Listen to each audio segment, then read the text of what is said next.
Wow.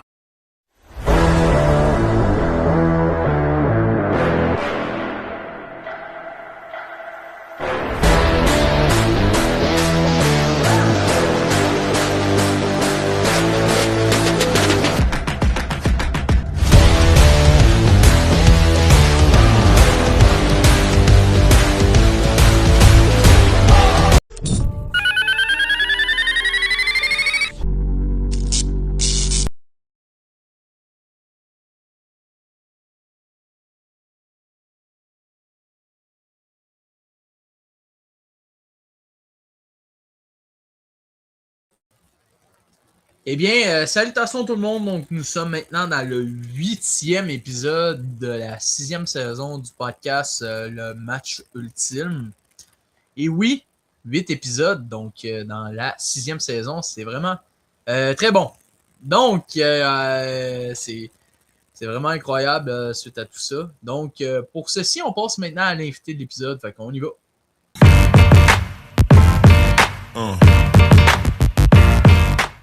Donc, pour l'invité de l'épisode, on reçoit un ancien invité de la 3e saison. Il joue présentement pour les Pétroliers de Laval. Donc, non, excuse, le bataillon de Saint-Hyacinthe. Excuse-moi. On reçoit Gabriel Desjardins. Salut, Gabriel. Salut Johnny, ça va? Ouais, toi. Yes, sir. Excuse-moi pour mon erreur. C'est le bataillon, excuse-moi. Il n'y a pas de stress, il n'y a pas de stress. C'est bon. Bon, ben, merci d'avoir accepté l'invitation. Pas de problème. Tout le temps C'est bon. autant. C'est bon, ça. Fait que tu peux commencer à te présenter. Comme tu as dit, Gabriel Desjardins, j'ai joué 13 ans professionnel. Maintenant, j'ai pris ma retraite, puis comme tu as dit, je joue semi-professionnel pour les bataillons de Saint-Hyacinthe. Puis maintenant, je suis rendu full-time dans le coaching avec l'école des gladiateurs à Terrebonne. Ok.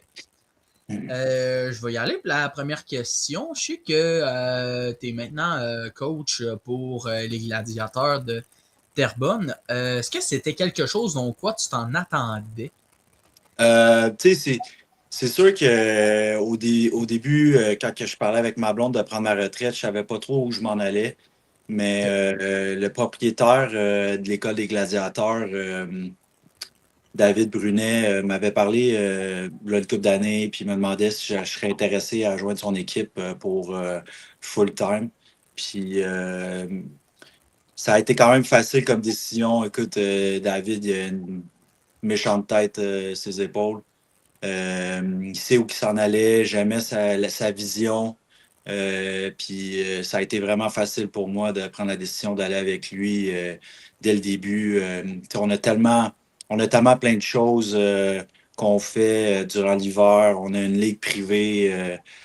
On a les camps durant l'été. On donne des sessions du hockey privé pour tout le monde, tous âges. On fait des cours d'adultes même, que c'est malade. On s'occupe des pratiques skills pour les conquérants, toute l'organisation. Fait que non, c'est vraiment c'était vraiment une belle opportunité pour moi, puis j'ai pas pu dire non à ça. Ouais, effectivement. Puis félicitations pour ceci. Merci. Derrière. Je sais que présentement, tu joues ta première saison avec le bataillon de Saint-Hyacinthe. Comment tu as trouvé ta saison à Saint-Hyacinthe? C'est drôle parce que, tu sais, quand tu arrives en fin de carrière, des fois, ça te tente pas trop, ça te tente plus. Tu sais, es un peu là pour profiter avec la famille, faire des voyages. Puis, tu sais, le hockey, on dirait que ça te tente moins. Tu sais, tu reviens à l'aréna, les games, t'en joues beaucoup, puis tu es là, tu sais, ça me tente pas, genre, ça finisse. Puis, quand que Guillaume La Tendresse m'a écrit, j'étais pas trop sûr au début. Que, Finalement, j'ai parlé avec ma blonde, puis j'ai dit, hey, pourquoi pas? Puis ma blonde a dit, let's go, tu sais, t'es au Québec, t'es avec ta famille, pourquoi pas essayer? Puis j'ai vraiment retrouvé le goût de jouer quand que je suis arrivé avec les bataillons. Écoute, c'est tellement une belle organisation, tellement ils prennent soin de nous. C'était comme si j'avais pas arrêté de jouer. Comme, ils nous traitent comme des professionnels. Mhm. Tellement chanceux de ce côté-là. Fait que ça a été vraiment une bonne décision pour moi de continuer à jouer au hockey semi-professionnel. Puis, c'est tellement un peu vague, cette ligue-là. Tout le monde pense que c'est tough puis que ça se bat. Mais ça s'en va vraiment vers du meilleur hockey. Puis, c'est clean. Ça joue du bon hockey. Là, tu te regardes des noms dans la ligue. Là, il y a des gars qui ont joué en Europe. Il y a des gars qui ont joué des juniors majeurs dans A, dans East Coast, universitaire. Puis, écoute, ça fait que augmenter le calibre du jeu. Puis, moi, là-dedans, j'adore ça. Je suis avec mes chums. Je me suis fait tellement des bons chums. Puis, je vais continuer encore de jouer avec les bataillons parce que ça apporte juste du bien de mon côté. Puis, ma blonde puis mes enfants, ils adorent ça, venir me voir jouer à Saint-Hyacinthe. Fait que pourquoi pas continuer à jouer au hockey comme ça. Ouais, effectivement. Puis surtout que le bataillon, c'est une excellente organisation. Ça a l'air être une organisation qui a beaucoup de classe. Une équipe qui a du cœur aussi. Ça doit sûrement être ça. Ouais, c'est ça, exact. C'est drôle, ils ont juste 2 ans dans la ligue, puis ils ont réussi à leur deuxième année se rendre en finale. Fait que ça veut dire un peu quel genre de d'équipe puis d'organisation que ça l'a donné cette année. Ils sont allés chercher des travailleurs, ils sont allés chercher des gars qui avaient du cœur. Puis on a vraiment été capable de se rendre jusqu'à la fin. Malheureusement, on n'a pas pu gagner, mais ça a été vraiment une belle année malgré tout. Ouais, effectivement. Puis vous pouvez vous reprendre d'ici l'année prochaine aussi. Fait Exact. Exact. Euh, je vais y aller pour la prochaine question. Je sais qu'avec le bataillon de Saint-Hyacinthe, tu t'es rendu en finale en 2026. Est-ce que c'était quelque chose dont quoi tu t'en attendais? Honnêtement, pas au début. Je m'en allais plus avec le feel que je m'en vais là, je m'en vais m'amuser, puis il arrivera qu'est-ce qui arrivera. Mais plus que l'année avançait, plus que je voyais qu'on avait tous les outils pour se rendre jusqu'en finale. Ouais, Puis, ouais, c'est sûr. comme qui est arrivé, on s'est rendu jusqu'en finale. Fait que ça a été vraiment une belle expérience là, jusqu'à la fin. Ouais, effectivement. Puis c'est vraiment bon. C'est dommage que ça finisse en queue de poisson en finale, mais Mhm. comme que je viens de mentionner, vous pouvez vous reprendre la prochaine saison. Puis peut-être même Exact. que ça peut être vous qui peut être les champions aussi. Exact. Exact. Fait que, écoute, on regarde pour l'année prochaine. Puis, j'ai déjà hâte de revoir les gars, puis tout, pour recommencer la nouvelle saison. Ah, c'est bon ça. Je sais que tu as fait des retrouvailles côté coéquipier avec Maxime Saint-Cyr parce qu'on sait que dans la East Coast League, dans la LHJMQ, tu avais déjà été son coéquipier. Comment ça a été les retrouvailles avec Euh, Maxime Saint-Cyr? c'est comme si on s'avait jamais perdu, là. Ok. Max, c'est un gars, c'est un gars qui adore le hockey puis qui continue à jouer au hockey semi-pro malgré sa carrière qui a fini un peu tôt professionnelle. Mais écoute, c'est toujours cool de revoir des visages que tu n'as pas vus, ça fait longtemps. Puis, on a vécu des belles expériences dans East Coast, puis même à Rwanda. Fait que c'était cool de vivre ça avec lui. Ouais, effectivement. Puis je sais que Maxime Saint-Cyr, ça a l'air d'être une personne très sympathique, surtout. Fait que, Ouais. Ouais. honnêtement, Ouais, il aime le hockey. Il aime le hockey, il prend ça au sérieux, puis c'est ça qu'on a besoin pour une équipe gagnante. ouais. Je sais qu'aussi avec le bataillon de Saint-Hyacinthe, quelles sont tes attentes pour Saint-Hyacinthe d'ici la prochaine saison? Ben écoute, je vais y aller semaine par semaine. C'est un peu une ligue que tu joues juste 2 fins de semaine, 2 games par fin de semaine. Fait qu'il y a beaucoup de choses qui peuvent se passer dans la ligue. Fait que, écoute, on va voir le début de saison, puis on va y aller semaine par semaine, mois par mois, puis on regardera rendu là. Mais écoute, comme qui est arrivé la dernière année, on a tout pour gagner. Fait que va juste falloir qu'on réussisse l'année prochaine. Je sais qu'aussi, avec les Huskies de Rouyn-Noranda, je sais que tu avais joué avec Maxime Saint-Cyr. Je sais que je l'avais mentionné aussi v'là 2 ans que tu avais joué avec Nikita Kucherov. Comment était ton expérience avec Kucherov? Ouais, c'est sûr que ça a été une belle expérience, là. Tu sais, dans ce temps-là, c'est sûr qu'il n'était pas connu comme qu'il l'est aujourd'hui, mais écoute, moi, j'ai adoré mon temps avec. On a été dans la même maison ensemble là, de pension. Fait que j'ai passé pas mal mes soirées avec lui. Puis c'était tout un numéro. Mais écoute, ça a été des bons moments. Là. Puis écoute, c'est tout un joueur de hockey.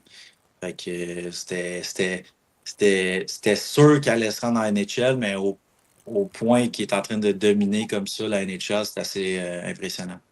Ah, ok. Savais-tu déjà arrivé qu'il s'avait mis en chess en disant Are you kidding me? Are you kidding me? Comme en 2021.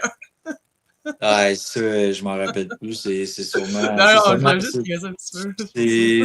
Je serais pas surpris si c'est arrivé, mais j'ai pas de reconnaissance là, de ça.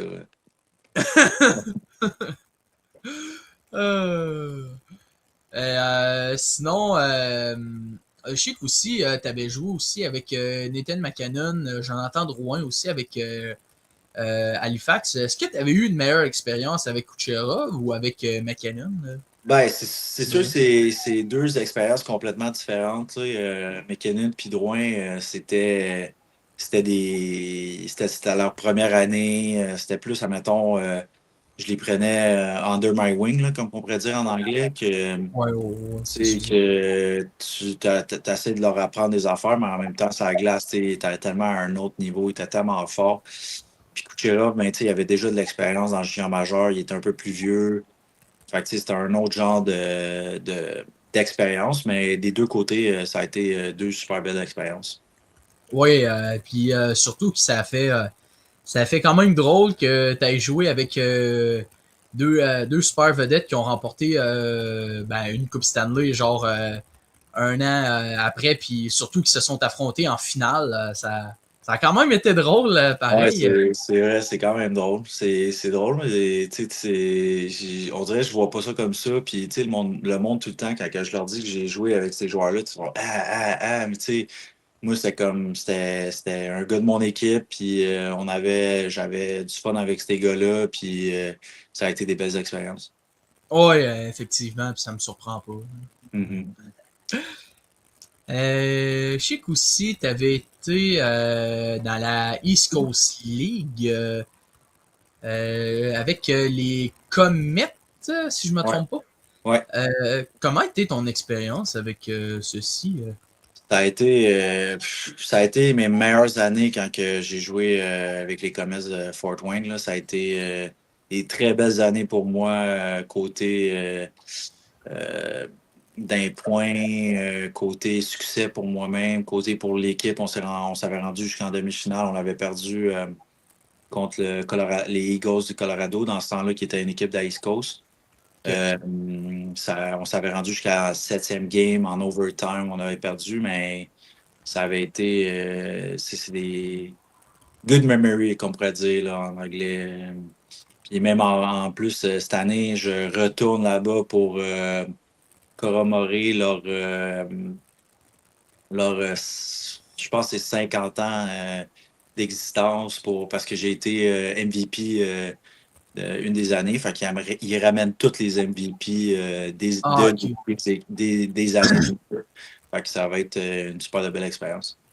Ah, c'est bon ça. Je pense que c'est le club East Coast League des Oilers, si je me trompe pas, les Comets. Ouais, ben c'est rendu les Oilers, mais je pense que dans le temps, c'était les Chicago Wolves. Fait Ah, que ok. tu vois.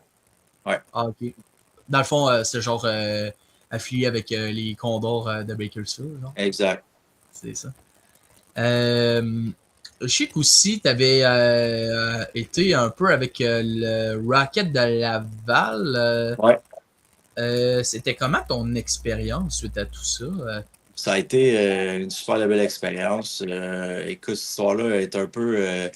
C'est un peu un rookie mistake, comme je pourrais dire, que c'était en le fond, qu'est-ce qui est arrivé, c'est que j'étais en voyagement avec mon équipe de la East Coast. Puis d'habitude, quand tu es avec ton équipe de la East Coast, ils disent tout le temps, apporte-toi un suit plus ton passeport parce que tu sais jamais si tu vas se faire call-up. Puis comme de fait, je me suis fait call-up par les Rockets de Laval, puis j'avais pas mon passeport, malheureusement.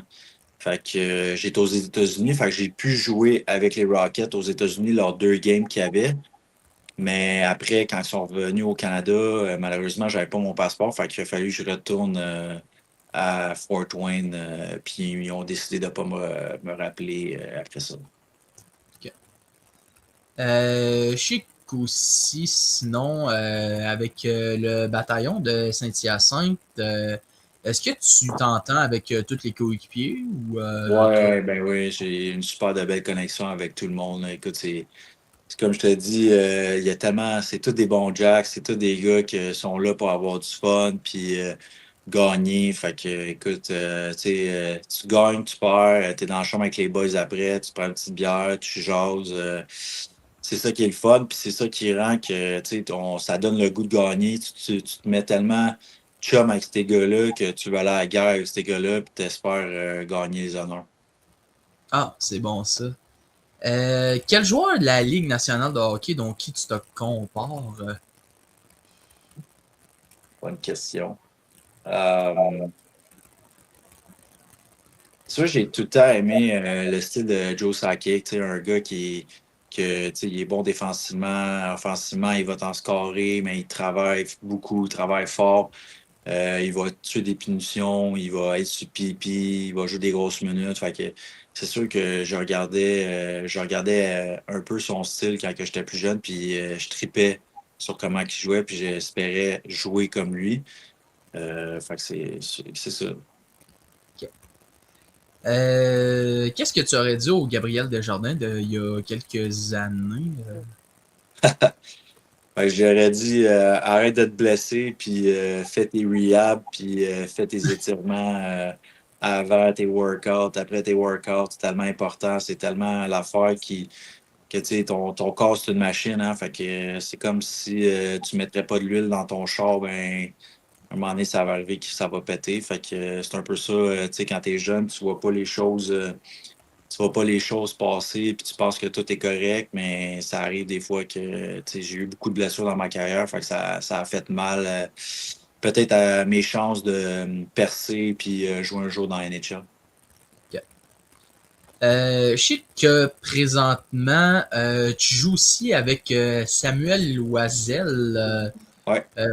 Comment est ta relation avec Sam, c'est un méchant bon Jack. Ça a été, c'est sûr qu'il a été échangé de nous de Québec.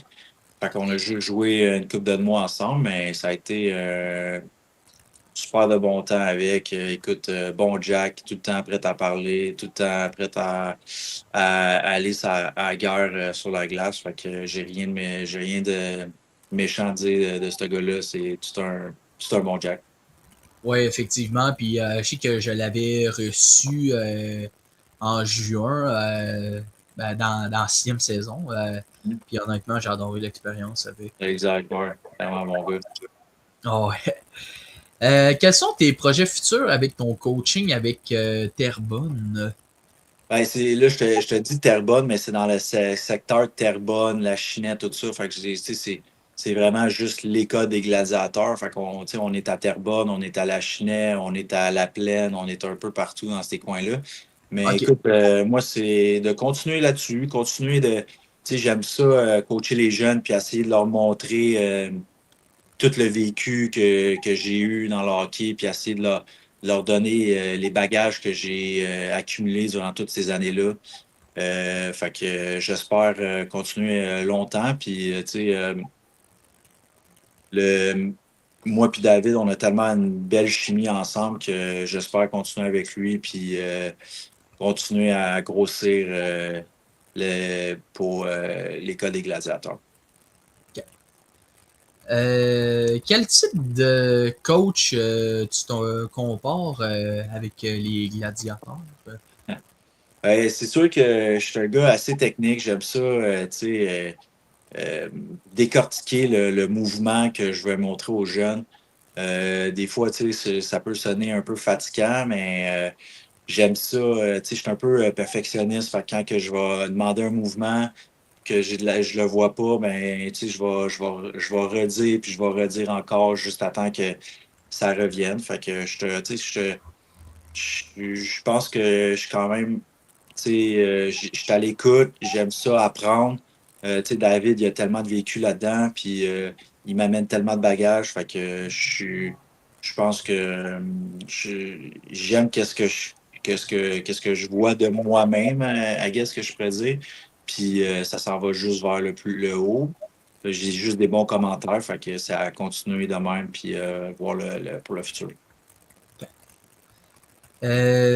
Sinon, quelles sont tes attentes côté statistique avec le bataillon pour la prochaine saison? Écoute, c'est vraiment day-to-day. Je me mets pas de pression là-dessus. C'est vraiment une des choses que genre j'aimais pas côté professionnel quand tu es en Europe, c'est que faut tout le temps que tu performes. Mhm. Sinon, tu sais, les salaires viennent pas avec, les contrats, puis tout. Fait que je me mets pas de pression, je m'en vais jouer, j'ai du fun, puis il arrivera qu'est-ce qui arrivera. Puis c'est vraiment c'est ça mon thinking. Ok. Écoute, ça a fait pas mal le tour des questions. Ouais, Merci Gabriel d'avoir venu. C'était très intéressant. Puis merci. je te souhaite du succès dans tes projets. Puis un championnat avec le bataillon, ça serait le fun. Ouais, ça serait le fun. Merci, Johnny, c'est bien apprécié. Merci là. Salut. Salut là.